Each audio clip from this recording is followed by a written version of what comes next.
Kita mau baca dalam Matius 13 ayat 24 sampai 30. Matius 13 ayat 24 sampai 30.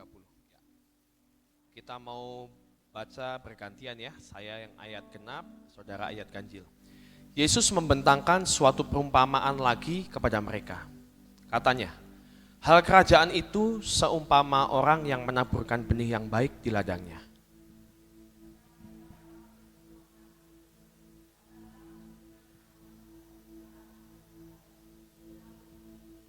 Ketika gandum itu tumbuh dan mulai berbulir, nampak jugalah lalang itu.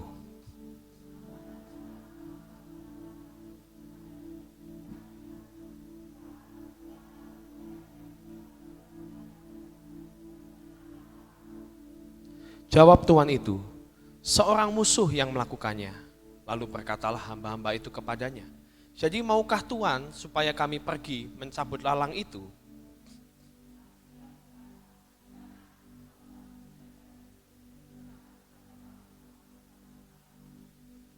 Biarkanlah keduanya tumbuh bersama sampai waktu menuai.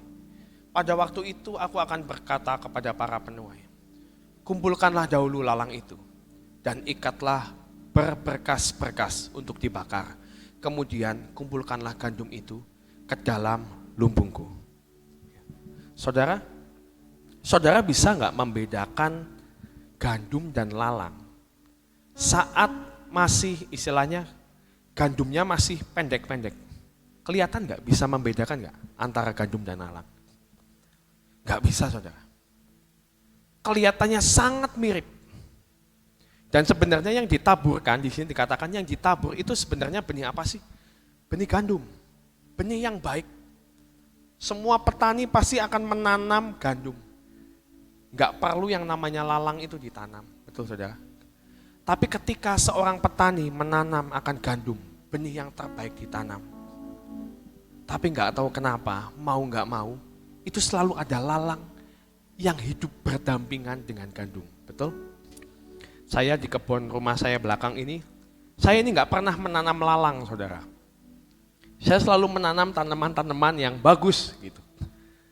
Tapi setelah berapa lama nggak dirawat, misalnya ditinggal seminggu aja, tiba-tiba itu di dalam pot itu, ini kok ada tanaman ya? Saya pikir anak tanaman dari pohon yang saya tanam, tapi kok bentuknya beda. Ternyata apa? Ilalang, saudara. Padahal nggak pernah ada yang nabur ilalang di tempat itu. Saya tanya sama karyawan saya, kamu emang nanam sesuatu dah di pot yang saya tanam ini? Enggak pernah. Kok bisa keluar lalangnya? Padahal itu bukan sesuatu yang saya tanam, tapi keluar, saudara. Nah, yang namanya gandum dan lalang susah banget dibedakan. Di sini waktu orang-orang tanya kepada penabur benih itu, yaitu adalah Tuhan sendiri di sini katakannya, perlu nggak sih Tuhan, aku cabut dulu? Tuhannya berkata apa? Jangan. Nanti aja, kalau sudah waktunya musim menuai, kita cabut bareng-bareng. Karena kalau kita cabut sekarang, jangan-jangan gandum itu ikut tercabut. Nah, saudara, saya mau ajak, apa sih yang bedanya gandum dan lalang? Ya, kalau masih kecil nggak akan pernah kelihatan. Tapi yang harus kita tahu adalah gandum itu, saudara, itu dia nanti saat dia dewasa, dia akan berbuah, betul? Ada buahnya. Dan saat gandum itu berbuah, ya, itu akan yang namanya batang itu akan mulai menunduk, saudara. Kalau gandum itu seperti itu. Tapi kalau lalang, nggak ada buahnya, ya. Dan saat dia besar, dia makin menjulang. Nggak ada yang namanya ilalang menunduk, nggak ada. Makin tinggi aja. Gitu. Ini yang membedakan gandum dan lalang. Dan ini hanya bisa dibedakan waktu musim menuai. Nggak bisa waktu masih kecil, biar gandumnya oh bagus lalangnya saya cabutin. Gak bisa. Karena apa? Saya baca faktanya lalang ini beda, akarnya ini beda. Kalau gandum dia udah cuman ke bawah gitu. Tapi kalau yang namanya lalang, akarnya gak cuman ke bawah. Ternyata di dalam tanah dia mengikat akar si gandum. Dia mengikat akar itu supaya apa?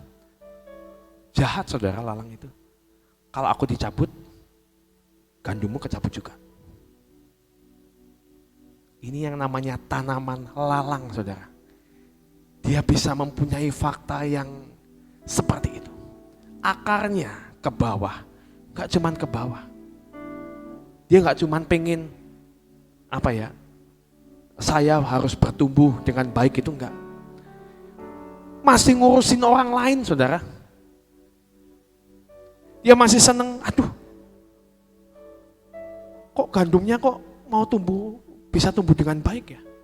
Kok gandumnya mulai berbuah ya, aku gak suka. Aku ikat akarnya. Supaya apa? Supaya kalau aku mati, lu juga mati. Saudara hati-hati dengan yang namanya sifat seperti ini. Kalau kita mempunyai benih iri hati, makanya iri hati itu kan gak diperbolehkan saudara. Kalau kita punya benih yang namanya iri hati, kita mulai gak suka kalau lihat orang lain suka, itu berarti ada sesuatu dalam hidupmu. Jangan-jangan benih lalang itu ada dalam hidupmu. Ketika engkau, dicek aja. Ketika kita melihat orang seneng, kita gak suka, kita gak seneng. Jangan-jangan itu benih lalang ada dalam hidup kita. Saya percaya Tuhan itu menanamkan yang baik. Saudara kalau lihat dalam perikop selanjutnya, ini kan waktu ini Tuhan berkata kepada orang banyak. Dengan perumpamaan, semuanya perumpamaan. Saudara. Biji sesawi dan lain sebagainya. Tapi di perikop selanjutnya, itu dikatakan penjelasan tentang perumpamaan lalang dan gandum ini. Muridnya tanya, Tuhan maksud kamu itu apa sih Tuhan? Tentang lalang dan gandum ini. Dijelasin. Orang yang menabur benih itu adalah siapa? Tuhan. Tuhan tidak pernah menabur yang jelek. Tapi siapa? Lalang itu dari siapa? Itu adalah dari iblis. Dia yang menabur. Ladang ini apa? Dunia ini ladang. Katakan. Gandum itu siapa? Gandum itu adalah anak-anak kerajaan. Saudara anak-anak kerajaan kan? Betul? Saudara adalah benih terbaik yang Tuhan taruh untuk dunia ini. Katakan dalam hatimu, aku adalah benih terbaik yang Tuhan beri untuk dunia ini. Aku adalah gandum. Aku bukan lalang. Aku adalah gandum. Aku bukan lalang. Saudara itu harus terus dikatakan. Kita harus tahu kita adalah benih yang terbaik. Ya. Nah saudara, tapi ini juga berkata, firman ini, gandum dan lalang ini juga berkata tentang firman. Saudara, setiap hamba Tuhan, setiap siapapun yang menyampaikan firman dimanapun saudara berada, di gereja, sekarang di YouTube ada, itu adalah firman kebenaran, betul? Itu adalah benih kualitas 1, betul? Firman Tuhan, firman yang ada di Alkitab itu adalah firman KW1, gak ada yang namanya KW2, KW3. KW1 semuanya, benih yang terbaik. Tapi saat firman itu ditabur, ya, seringkali kita menangkap firman, ada dalam hati kita sesuatu yang, masa sih? Benar gak? Apalagi sesuatu yang kelihatan mustahil bagi hidup terjadi dalam hidup kita. Kita akan bertanya, masa sih? Bahkan saat kita mendapatkan sebuah nubuatan oleh nabinya, mau siapapun itu, ya, kita dapat nubuatan, seringkali yang yang masuk dalam hidup kita ini ada sesuatu yang oh yes gitu. Tapi ada kekhawatiran. Mungkin gak sih? Nah, sebenarnya apa? Saat firman ditabur itu dua yang menangkap. Apa? Yang satu adalah hati kita. Kita jadi percaya, iman kita bertumbuh. Ya Tuhan, aku percaya. Tahun ini pemulihan terjadi untuk keluargaku. Aku percaya. Tahun ini terjadi pemulihan untuk ekonomiku. Aku percaya. Itu di dalam hati. Tapi yang namanya benih itu ada yang nyantol di kepala, di pikiran. Nah, saat kita berusaha untuk menerjemahkan firman itu dengan pikiran kita sendiri, itu yang akan membuat dan menumbuhkan lalang itu bertumbuh di tengah gandum firman yang ditaburkan. Pikiran kita sering kan kita ngomong, misalnya dapat firman, dapat nubuatan misalnya. Kamu akan mendapatkan misalnya jodoh yang dari Tuhan. Gitu. Yes, gitu. Yang belum nikah, coba ya. Yang belum nikah angkat tangan. Nah, yang belum nikah mungkin yang di rumah, wah itu saya itu. Aku akan mendapatkan jodoh yang dari Tuhan. Nah, saudara, begitu dapat firman itu yang dilakukan apa? Langsung buka mata lebar-lebar. Buka mata lebar-lebar. Di gereja, kok dari Tuhan itu berarti di gereja apa bukan? Di gereja. Di gereja pasti harus saudara. Ya, harus di gereja. Yang namanya jodoh dari Tuhan. Gak ada jodoh dari Tuhan. Tuhan itu adanya ya dalam rumah Tuhan. Ya. Buka mata lebar-lebar. Tapi yang dilakukan apa? Aduh, ini nih yang jadi incaran saya nih.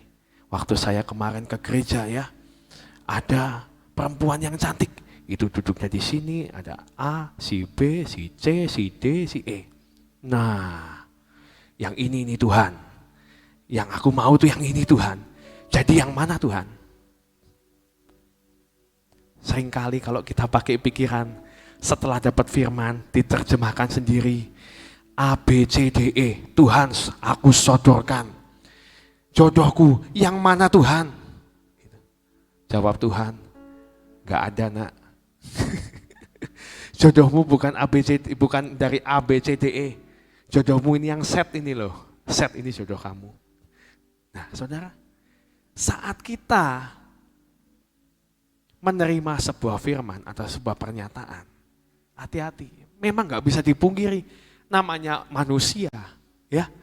Pikiran itu pasti jalan, nggak mungkin masa kita cuman ya doa, iman, amin, iman dan amin, gitu kan, saudara.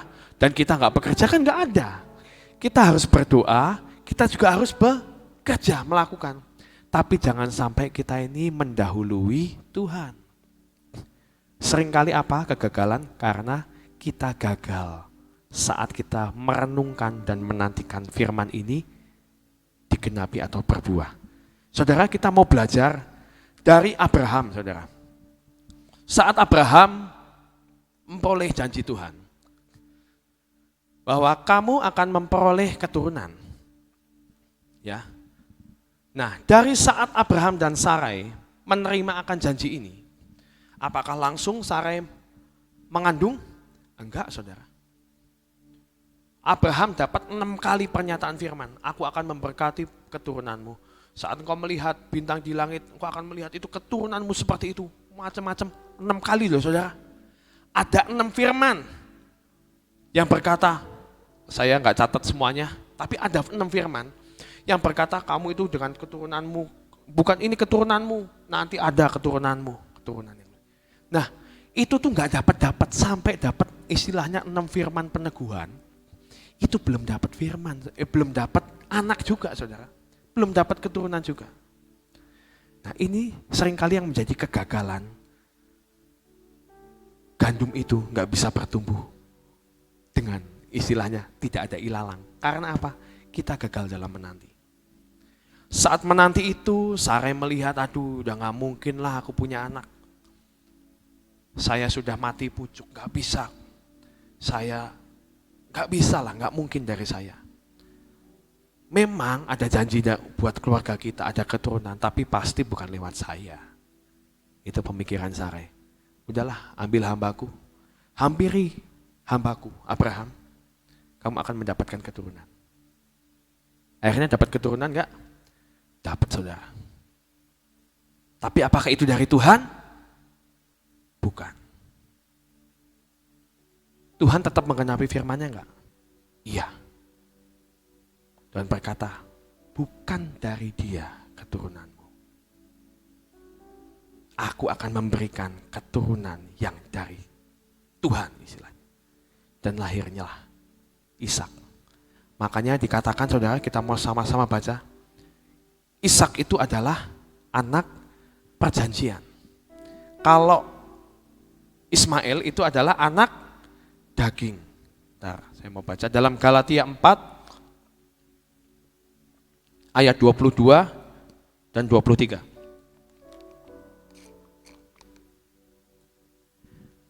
Galatia 4 ayat 22 dan 23. Bukankah ada tertulis bahwa Abraham mempunyai 2 anak? Seorang dari perempuan yang menjadi hambanya dan seorang dari perempuan yang merdeka. Tetapi anak dari perempuan yang menjadi hambanya itu diperanakan menurut daging. Makanya disebut anak daging, Ismail. Dan anak dari perempuan yang merdeka itu oleh karena janji. Maka kalau kita ngomong Ishak adalah anak perjanjian. Saudara, jangan sampai saat kita menerima akan firman itu dan kita gagal menantikan semuanya ini, kita hanya memperoleh yang namanya anak daging, bukan anak perjanjian.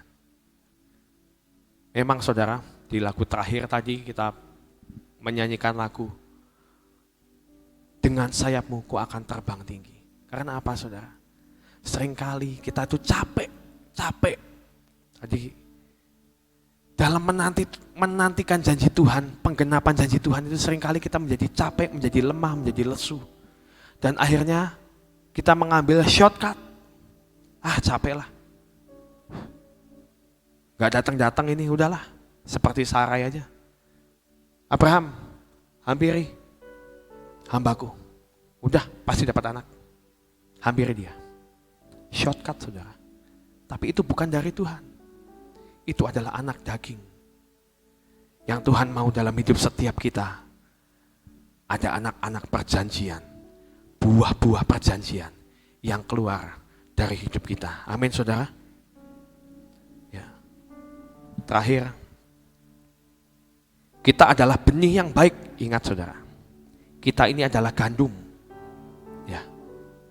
Kita harus berbuah supaya kita bisa dibedakan. Saat masa penuaian tiba, yang bisa membedakan. Penuai itu siapa? Malaikat, saudara. Malaikat cara bedain ini mana yang gandum, mana yang ilalang. Dari apa? Dari buah. Aku sudah berbuah kok. Saya sudah melayani Tuhan. Saya ini pendoa syafaat yang luar biasa. Gak pernah bolong baca Alkitab. Saya sudah melayani di mimbar. Saya sudah berkhotbah, saya sudah memimpin pujian, saya sudah memainkan musik, saya sudah menginjil. Itu buah-buahnya. Nah saudara ingat, buahnya bukan yang seperti itu. Saat dia berbuah, gandum itu, dia akan menunduk. Ketika engkau berbuah, dan engkau mempunyai hati yang rendah hati, tidak sombong, dan engkau mengembalikan semuanya bagi Tuhan. Nah itu buah yang dicari oleh penuai-penuai saudara. Ya, mari kita mau koreksi diri kita hari-hari ini. Kita ini gandum atau kita ini ilalang? Apakah kita suka melihat teman kita diberkati? Apakah kita suka melihat teman kita senang? Atau jangan-jangan kita malah gak suka. Kalau ngelihat teman-teman saudara kita, teman sepelainan kita diberkati atau seneng, kok malah gak suka. Itu adalah lalang. Mari saudara, jadilah gandum.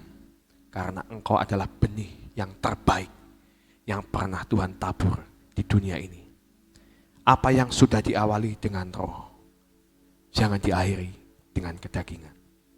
Semua yang sudah diawali dengan roh, mari selesaikan dengan roh. Ketika benih iman yang sudah ditabur itu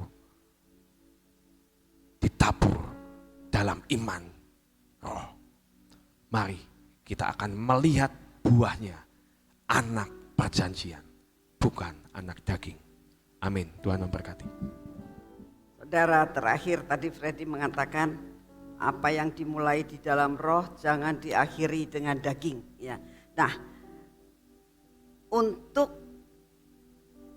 gandum itu bisa bertahan, ya. Kan tadi dikatakan benih ditanam itu benih unggul, benih yang bagus. Tetapi ternyata ada ilalang. Dan tadi Freddy terangin bahwa akar daripada ilalang itu suka ngait, ya, menghalangi akan gandum itu supaya bertumbuhnya tidak sempurna, kemungkinan besar bisa mati. Nah, sekarang persoalannya adalah begini, bagaimana caranya kita ini sebagai benih-benih yang Tuhan sudah taburkan dalam hidup kita, yaitu firman yang sangat baik, kita itu bisa bertumbuh, itu survive, harus dilawan, harus dipertahankan sampai benih itu bertumbuh dan berbuah. Karena ada lalang yang menghalangi. Tadi diterangkan sudah arti lalang. Lalang itu bukan sekedar sesuatu hal yang jahat, misalnya menyembah berhala atau tidak melayani. Tidak, ilalang itu yang salah satunya adalah semua sifat-sifat kita yang tidak baik itu ilalang juga. Lalu yang tadi dikatakan iri hati dan sebagainya, apalagi si ilalang? Kemalasan itu ilalang. Pokoknya semua sifat-sifat perbuatan kita yang tidak baik itu ilalang. Perlu survive, perlu diatasi. Apalagi persoalan. Setiap orang punya persoalan. Nah, persoalan yang ada dalam kehidupan kita, di sekitar kita yang kita hadapi setiap hari, itu ilalang yang menghambat pertumbuhan hidup kita. Apalagi sih selain daripada itu semuanya. Kelemahan, sakit, penyakit itu juga bisa menjadi ilalang.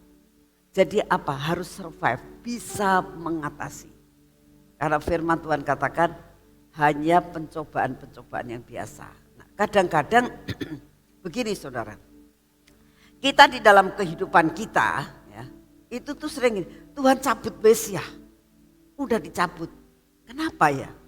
Kenapa Tuhan itu tidak mengizinkan yang jelek dicabut dalam hidup kita? Tuhan katakan, kasih karuniaku cukup bagimu. Artinya ini merupakan sesuatu hal apa ya, yang dinamakan itu loh, kita itu diberikan segala sesuatu untuk menjadi ujian buat hidup kita. Untuk kita lebih lagi bisa mengatasi. Kadang-kadang kenapa sih persoalan itu dikasih? Kenapa diizinkan terjadi? Kenapa lalang itu harus ada? Untuk membuat saudara terbang lebih tinggi. Amin. Jadi saya doakan saat ini, mari kita bersama-sama. Tuhan berikan aku kemampuan. Seperti firman Tuhan kemarin dari Ibu Iin. Kenapa sih semuanya itu diizinkan terjadi? Kenapa harus mengalami ujian dan ujian untuk kita bisa terbang tinggi. Minta kemampuan untuk tidak memberontak dan menyerah begitu saja. Tetap tumbuh dan berbuah. Ya. Yuk kita berdoa. Bapak, terima kasih buat firman-Mu, terima kasih buat selama 1 jam kami boleh menyembah Engkau. Bapak, saat ini kami datang di hadapan-Mu. Kami mohon anugerah-Mu ya Tuhan.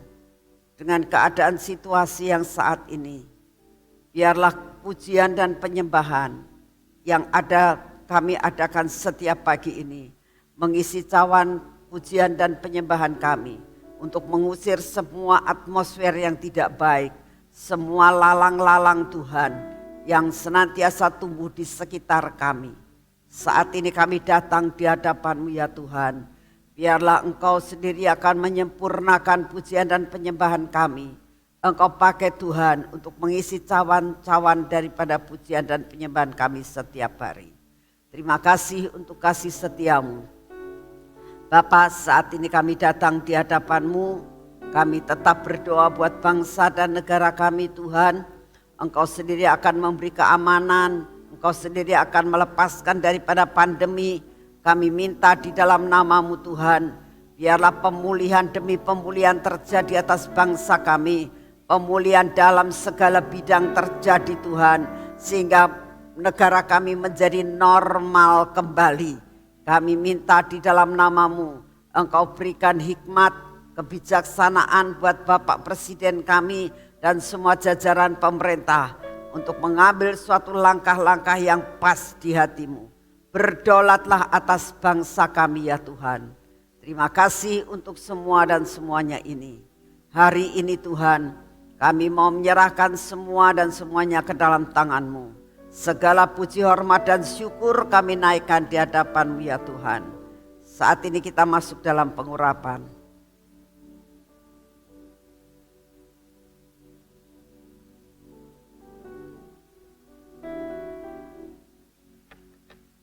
Dalam nama Tuhan Yesus, pengurapan yang berasal daripada-Mu turun atas kami Tuhan.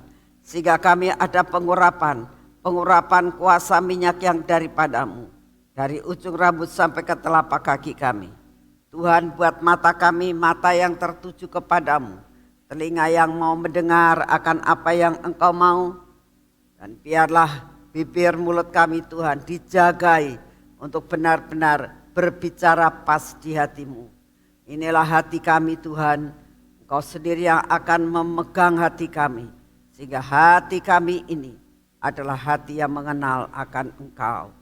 Semua ketegar-tegukan kami dipatahkan. Dan tangan kami olesi minyak Tuhan. Tolong Tuhan, biar setiap apa yang kami kerjakan hari ini, Engkau sendiri yang akan mengerjakan di dalam kami. Sehingga semua yang kami kerjakan berhasil. Apa yang menjadi jatah kami hari ini kami terima dengan utuh. Terima kasih untuk kasih setia-Mu. Engkau berkati perjalanan kami hari ini ya Tuhan. Supaya kami boleh berjalan dalam perjalanan kami sampai sore nanti, sampai malam nanti. Kami berjalan dalam trek yang daripada-Mu. Terima kasih Bapa, Engkau sungguh amat sangat baik. Segala pujian, hormat dan syukur kami naikkan di hadapan-Mu. Dalam nama Tuhan Yesus. Amin. Selamat pagi, Tuhan memberkati saudara.